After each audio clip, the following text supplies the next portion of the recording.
অপূরণীয় ক্ষতি হলো, যে ক্ষতি পূরণের কোনো সুযোগ নেই।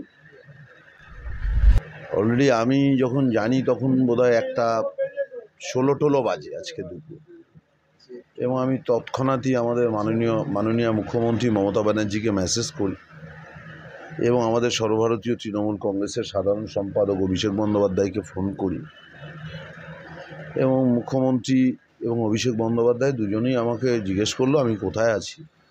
আমি একটু নিউ ব্যারাকপুর ছিলাম। বললো এখনই তুমি পরিবারের পাশে গিয়ে দাঁড়াও। তো আমি সঙ্গে সঙ্গেই চলে এসেছি নেত্রীর নির্দেশ অনুযায়ী। যথারীতি আমাদের দলের আরও যারা মন্ত্রী আছেন, সাংসদ আছেন, তারাও বিকেলবেলা অনেকে আসবেন, আর একটু পরে তারা সবে শুনলেন, একজন এক জায়গায় বেরিয়ে গেছেন। তো হাজি নুরুল অ্যাকচুয়ালি আমার সাথে সম্পর্কটা অত্যন্ত আন্তরিক সম্পর্ক ছিল, এবং মানে বন্ধু বিশেষ। ও এমএলএ না এমপি, আমি এমএলএ না সভাধিপতি, এটা ইম্যাটেরিয়াল আমাদের কাছে। ছোটবেলার বন্ধু, এবং ওর সাথে আমার পরিচয় 1996 সাল থেকে।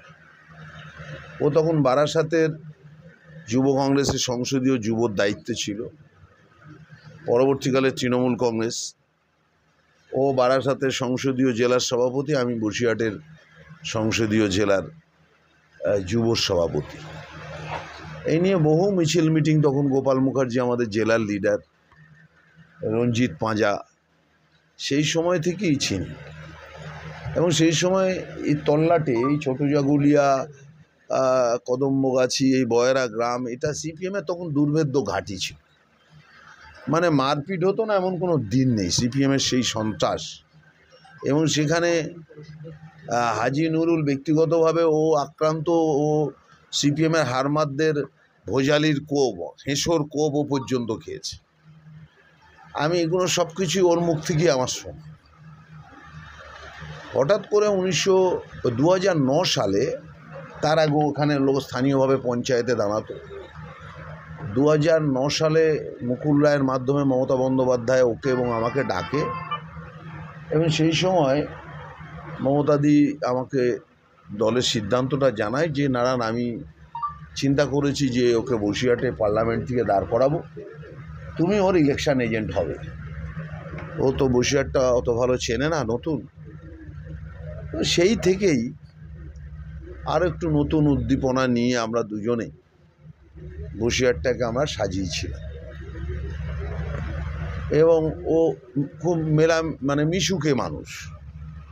ওর বাড়িতে এই হলো ঈদের দিন নেমন্তন্ন করায়, খাবার খেতে হবে, এ করতে হবে, তা করতে হবে, এইরকম। ও এমপি হওয়ার পরে আমি আমার ফ্যামিলি নিয়ে ওর যে ফ্ল্যাট, এমপি ভবন, যে আবাসন পায় গভর্নমেন্টের, সেখানেও আমি আমার বউ বাচ্চা সহ ওখানে থাকতাম। মানে সম্পর্কটা একেবারে পারিবারিক। সেই জায়গায় মনকে বুঝ দেওয়ার ভাষা নেই। পরবর্তীকালে ও হারোয়ার বিধায়কও হলো, আবার বসিরহাটে পুনরায় সাংসদ হলো। ওর ছেলে বা ভাবি, ছেলেরা যারা আছে, তাদের সামনে দাঁড়ানোর আমাদের ভাষা নেই। যদিও জানি যে লোকসভা নির্বাচনের সময় থেকেই সে খানিকটা অসুস্থ ছিল। পরবর্তীকালে সিচুয়েশান দিন দিন আরও ডিটেরিয়েট করে। দল সবসময় ওর পাশে ছিল। ওর নেত্রী এবং আমাদের লিডার অভিষেক বন্দ্যোপাধ্যায় সবসময় খোঁজ খবর নিত। স্থানীয় পর্যায়ে বিশেষত ওর বন্ধু ছিল নুরুল হক, বিশেষ বন্ধু। তারপরে সবাই আছে এখানে, আশাদ আছে, সবসময় খোঁজ রাখতো, হালিমারা, বাবলুরা সবসময় খোঁজ খবর নিত। ছেলেরাও, রবি তো খুবই ভালো ছেলে, আমার সাথে সবসময় যোগাযোগ থাকতো। অপূরণীয় ক্ষতি হলো। দলের পক্ষ থেকে আমাদের দায়িত্ব যে ও নেই, ওর পরিবার যাতে ভালো থাকে, সুস্থ থাকে।